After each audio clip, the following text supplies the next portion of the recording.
Now, when I was growing up as a kid in church, I totally thought Christ was like Jesus' last name. And naturally, Jesus' parents were Mary Christ and Joseph Christ.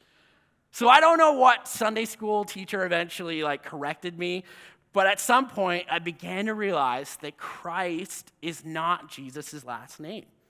So what is it? Well, here's how some of our various New Testament translations will render the Greek word Christos.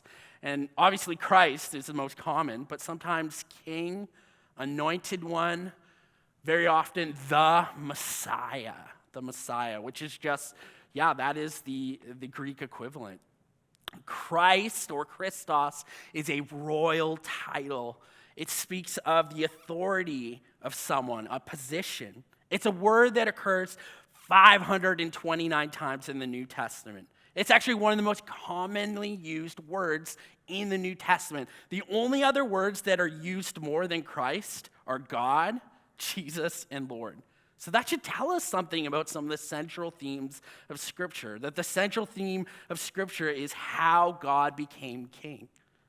It's about Christ. It's about a king and a kingdom. The story of Jesus is a story of a king. Now, we don't always see this when we read the Bible.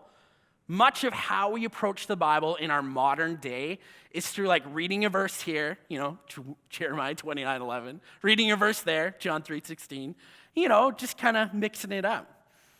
But I want to tell you that the Bible is actually meant to be read as a unified narrative leading to Jesus.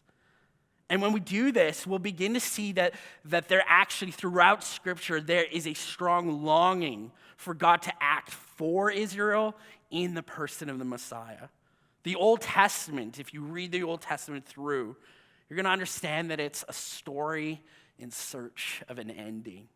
And that ending and that culmination is the person of Jesus, the King.